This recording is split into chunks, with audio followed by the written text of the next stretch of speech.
Hello friends, Shashi Agrawal channel के अंदर मैं doctor Shashi Agrawal welcome all. आज का जो हमारा सब्जेक्ट है that is the human resource management और जिसके अंदर we are going to cover the employees welfare, health and safety.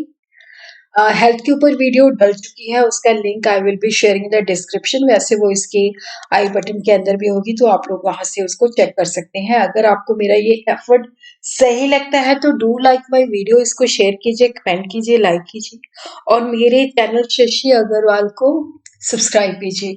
So this is my app Edusum app, जिसको आप गूगल प्ले स्टोर से डाउनलोड कर सकते हो। ये जो ऐप है commerce, economics and management students को काफी सारा फ्री स्टडी मटेरियल और काफी सारे फ्री मॉक टेस्ट प्रोवाइड करती है। उसी तरह काफी सारे स्ट्रक्चर कोर्सेज भी अवेलेबल हैं। तो ह्यूमन सोर्स मैनेजमेंट का इंग्लिश और हिंदी दोनों के अंदर स्ट्रक्चर कोर्स जहाँ पे अवेलेबल है। तो सबसे पहले हम अंडरस्टैंड करते हैं कि लेबर वेलफेयर या एम्प्लॉय वेलफेयर का मतलब क्या होता है। देखो, जब हम एम्प्लॉय वेलफेयर की बात करते हैं तो इसके अंदर क्या होता है कि जहाँ पे ऑर्गेनाइजेशन के अंदर जहाँ पे एम्प्लॉयज काम करते हैं वहां पे बहुत सारी फैसिलिटीज की प्रोविजन और बहुत सारी एमिनिटीज प्रोवाइड की जाती है ताकि वर्कर की जो लाइफ है वो ज्यादा बेटर हो सके। और यहाँ पे एम्प्लॉय वेलफेयर जो है that is a part of the social welfare. Labour welfare के अंदर फैसिलिटीज आ जाती हैं, मेडिकल की फैसिलिटीज, जैसे एम्प्लॉयज थक जाते हैं तो वो स्पोर्ट्स के द्वारा अपने आप को रिलैक्स कर सकते हैं, एजुकेशन प्रोवाइड करना, कल्चरल या अदर फैसिलिटीज प्रोवाइड करना। और इंडिया के अंदर कुछ वेलफेयर फैसिलिटी जो है एज पर लेबर लॉ जो है कंपल्सरी है। वेलफेयर के अंदर का मतलब है कि जैसे हम एम्प्लॉयज को वेजेस और सैलरी तो प्रोवाइड करते हैं, बट वेजेस और सैलरी के अलावा तो एम्प्लॉयर जो है एम्प्लॉय की कंफर्ट और उसकी लाइफ को बेटर बनाने के लिए करता है कि वो जहाँ पे काम करता है तो इम्प्रूवमेंट करने के लिए कुछ काम करता है, तो उसको हम वेलफेयर कहते हैं। देखो, जब एम्प्लॉय की वेलफेयर के लिए प्रोविजन या एमिनिटीज प्रोवाइड की जाती हैं तो उससे उसका मोराल भी हाई होता है और उसकी मोटिवेशन भी हाई होती है। वेलफेयर मेयर जो है जरूरी नहीं है कि मॉनेटरी टर्म्स के अंदर ही हो, वो काइंड या डिफरेंट फॉर्म में भी हो सकती हैं। एम्प्लॉय वेलफेयर के अंदर वो सारी एक्टिविटीज आ जाती हैं जिसके अंदर एम्प्लॉयज को वेजेस और सैलरी के अलावा जो है सर्टेन फैसिलिटी और सर्विसेज जो है इन एडिशन टू वेजेस और सैलरी के अलावा प्रोवाइड की जाती हैं। लेबर वेलफेयर या एम्प्लॉय वेलफेयर एक डायनामिक कंसेप्ट है, क्योंकि यहाँ पे क्या होता है कि यहाँ पे हम एम्प्लॉयज को सैलरी और वेजेस के अलावा जो फैसिलिटीज एमिनिटीज प्रोवाइड करती हैं वो वेलफेयर के अंदर आ जाती हैं। देखो, जो वेलफेयर सर्विसेज होती हैं मेयरली मेंटेनेंस फैक्टर होते हैं, मोटिवेटर नहीं होते, बट स्टिल ये ऑर्गेनाइजेशन की हेल्थ के लिए बहुत ज्यादा नेसेसरी होती हैं। इसके पीछे जो ऑब्जेक्टिव होता है कि जो वर्कर है उसकी लाइफ पहले से बेटर हो सके, वो हेल्दी कंडीशन के अंदर काम करें और वहां पे वो कंटेंट रहे, क्योंकि अगर एम्प्लॉयज वेलफेयर प्रोवाइड की जाएगी, एमिनिटीज प्रोवाइड की जाएंगी तो वर्कर कंटेंटेड रहेगा, सेटिस्फाइड रहेगा, उसकी एफिशिएंसी लेवल इंक्रीज होगा। उसी तरह जो वर्कर है उसको थकावट भी महसूस नहीं होगी ऑर्गेनाइजेशन के अंदर, वो अपने इंटेलेक्चुअल, कल्चरल और मटेरियल कंडीशन जो है उसको भी इम्प्रूव कर सकते हैं। और उसी तरह जब ऑर्गेनाइजेशन के अंदर एम्प्लॉय वेलफेयर के ऊपर फोकस किया जाता है तो एम्प्लॉयज की जो इंगेजमेंट है वो ऑर्गेनाइजेशन के साथ इनहांस होती है और हम एम्प्लॉय को लंबे समय तक ऑर्गेनाइजेशन में रिटेन कर सकते हैं। लेबर वेलफेयर को हम किस तरह से डिफाइन कर सकते हैं? Labour welfare means anything done for the comfort and improvement intellectual और social of the employ over and above the wages pay, कि जो वेजेस के अलावा उसको कंफर्ट और इम्प्रूवमेंट के लिए प्रोवाइड किया जाता है। एम्प्लॉय वेलफेयर के अंदर जो है जैसे उसकी वर्किंग कंडीशंस की जो है रेगुलर बेसिस पे मॉनिटरिंग होती है कि वर्किंग कंडीशन को किस तरह से हम बेटर बना सकते हैं। और उसी तरह हेल्थ का जो है मतलब हेल्थ और इंडस्ट्रियल रिलेशन के लिए हम एक इंफ्रास्ट्रक्चर प्रोवाइड करते हैं ताकि एम्प्लॉयज और एम्प्लॉयर के बीच में जो है हार्मनी बनी रहे। और उसी तरह जैसे डिजीज है, एक्सीडेंट है, एम्प्लॉयमेंट, अनएम्प्लॉयमेंट होती है तो उसके अगेंस्ट इंश्योरेंस भी जो है प्रोवाइड की जाती है।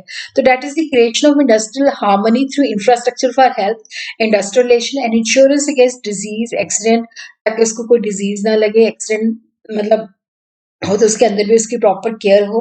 तो इस तरह से क्या है कि लेबर वेलफेयर देके हम एम्प्लॉयज की जो है मतलब मतलब उसके लिए एक बेटर इंफ्रास्ट्रक्चर जो है तैयार करते हैं ताकि उसकी जो हेल्थ और सेफ्टी बने रहे।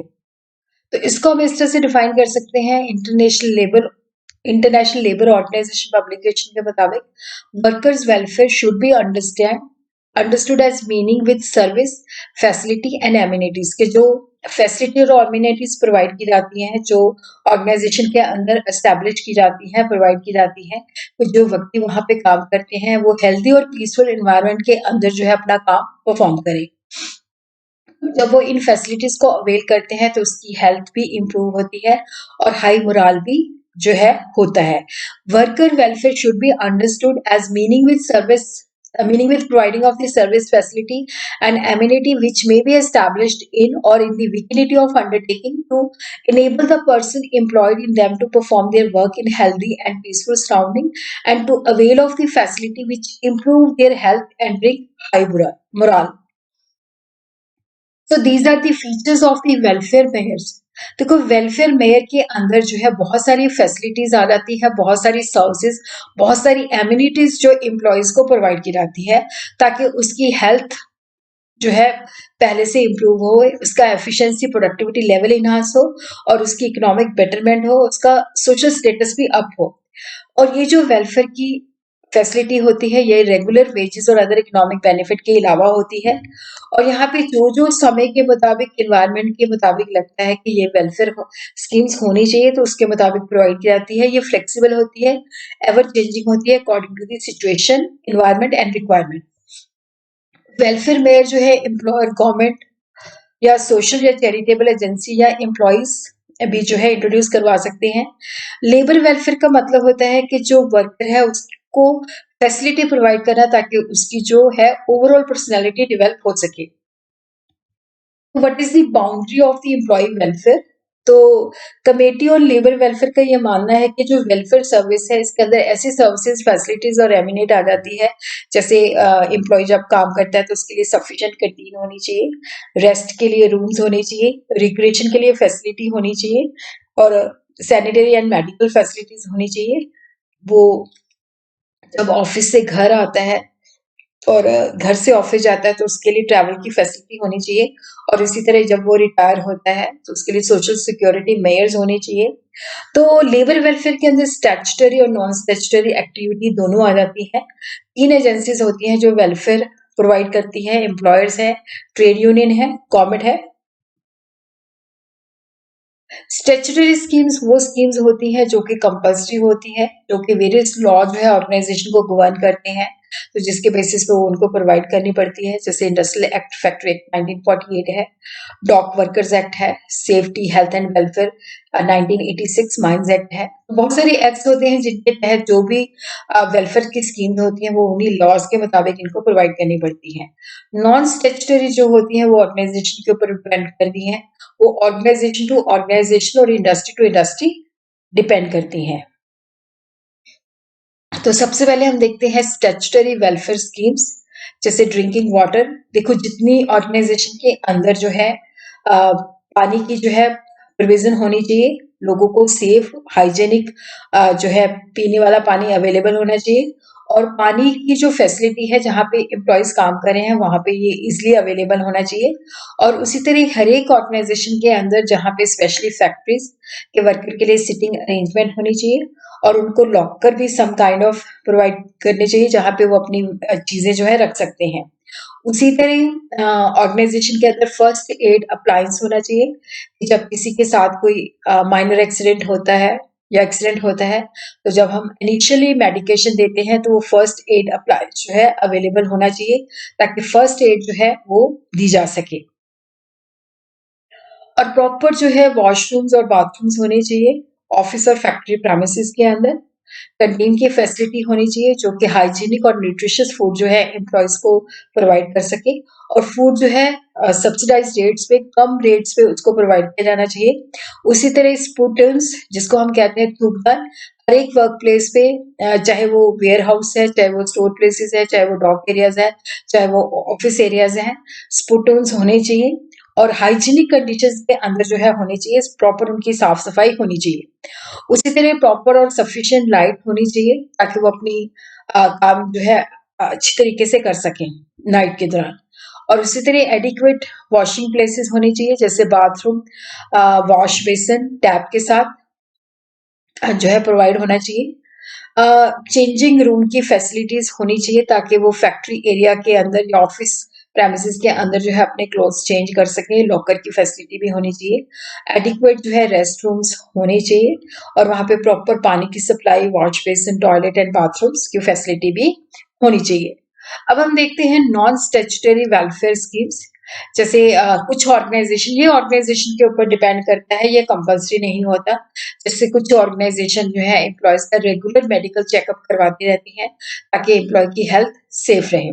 और उसी तरह एम्प्लॉय जो है, क्योंकि एम्प्लॉयज को भी क्या होता है कि स्ट्रेस होता है, वर्क लाइफ बैलेंस करना होता है उन्होंने, personal life and office life, तो जिसके लिए ऑर्गेनाइजेशन को फ्लेक्सी टाइम की सुविधा प्रोवाइड करती है। वो फ्लेक्सी वर्किंग शेड्यूल के अंदर जो है काम करते हैं ताकि अपने घर के जो जरूरी काम है उसको भी कर सके, अपनी पर्सनल लाइफ को भी बैलेंस कर सके। उसी तरह एम्प्लॉय असिस्टेंस प्रोग्राम्स होते हैं, जैसे काउंसलिंग सर्विसेज दी जाती हैं ताकि अगर उनको कहीं भी किसी चाहे एम्प्लॉय जो उनके मेंबर जो है फैमिली के, वो जो है काउंसलिंग सेशन ले सकें। उसी तरह किसी भी तरह की कोई हेरासमेंट होती है तो वहां पे क्या है कि गाइडलाइंस प्रोवाइड की जाती है कि इसके ऊपर प्रॉपर एक्शन लेना चाहिए और एग्रीव्ड एम्प्लॉय जो है जिसके साथ ये हुआ है उसको प्रोटेक्ट करना चाहिए। मैटरनिटी एंड अडॉप्शन लीव्स भी हैं। जैसे कई एम्प्लॉय जो होते हैं वो मैटरनिटी लीव, जैसे वो प्रेग्नेंट होती हैं तो उनको मैटरनिटी लीव जो है अवेलेबल होती है। कई ऐसी होते हैं जो बच्चों को अडॉप्ट करते हैं तो उसके लिए भी लीव्स मिलती हैं। उसी तरह पैटर्निटी लीव जो है फादर को भी अवेलेबल होती है। और आजकल तो क्या है कि बहुत सारी ऑर्गेनाइजेशन ने चाइल्ड केयर लीव जो है उसके अंदर ऑर्गेनाइजेशन के अंदर अवेलेबल है। इसी तरह मेडिक्लेम इंश्योरेंस स्कीम्स भी प्रोवाइड करती है, जो एम्प्लॉयज है उनकी प्रॉपर इंश्योरेंस कवरेज होती है। अगर कोई इलनेस या डिजीज या इंजरी की वजह से या प्रेगनेंसी की वजह से क्या उनको हॉस्पिटलाइज करना पड़ता है, और कईयों के तो हॉस्पिटल के साथ डायरेक्ट लिंक भी होते हैं जहाँ पे एम्प्लॉयज को वो कैशलेस फैसिलिटी प्रोवाइड करते हैं। और उसी तरह एम्प्लॉय रेफरल स्कीम्स होती हैं जहाँ पे एम्प्लॉयज को इंकरेज किया जाता है कि वो अपने फ्रेंड्स या रिलेटिव को जो है ये ऑर्गेनाइजेशन के बारे में बताएं और रेफर करें। तो अब हम देखते हैं कि जो एम्प्लॉय वेलफेयर है इसका बहुत ज्यादा इंपॉर्टेंस है, बहुत ज्यादा बेनिफिट है। क्योंकि देखो यहाँ पे क्या होता है कि जब organisation employee welfare schemes provide करती है तो जिससे वर्कर की फिजिकल हेल्थ और मेंटल हेल्थ भी बनी रहती है, जिससे वो कंटेंटेड और हैप्पी रहता है। जैसे housing scheme, medical scheme, education, recreational facilities देती है तो एम्प्लॉयज की डेवलपमेंट भी होती है। और उसी तरह क्या होता है कि एम्प्लॉयज के एम्प्लॉयर के साथ रिलेशन भी जो है पीसफुल होते हैं, एफिशिएंसी लेवल बढ़ता है तो उसकी एंगेजमेंट भी बढ़ती है, लो एब्सेंटिज्म होता है वो छोड़ के भी नहीं जाता। और उसी तरह जो ऑर्गेनाइजेशन वेलफेयर स्कीम्स प्रोवाइड करती है तो उससे वो ज्यादा टैलेंटेड वर्कर्स को अट्रैक्ट भी कर सकती है और एम्प्लॉय की जो है वेलबींग भी बनी रहती है, वो फिजिकल और मेंटली भी हेल्दी रहता है और ऑर्गेनाइजेशन के साथ जो है सेटिस्फाइड रहता है। कंपनी की इमेज भी जो है बूस्ट होती है। इसी तरह जब मटेरियल, इंटेलेक्चुअल और कल्चरल कंडीशन इंप्रूव होती है तो एम्प्लॉय जो है वो गलत आदतों में इन्वॉल्व नहीं होते, जैसे ड्रिंकिंग, गैम्बलिंग के अंदर नहीं होते। और उसी तरह एम्प्लॉय वेलफेयर जो है सोसाइटी के भी हित में होता है, क्योंकि बेसिकली क्या होता है कि जब हर एक इंडिविजुअल जो है हेल्दी, एफिशिएंट, हैप्पीनेस है तो वो क्या है सोसाइटी की भी जनरल वेलबींग इम्प्रूव होती है।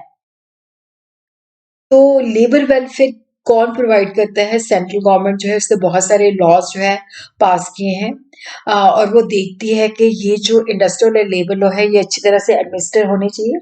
जैसे इंपॉर्टेंट एक्ट है factory act, mines act, employment of children act, maternity act, plantation act. Under this act employers have to provide certain basic welfare facility to the employees.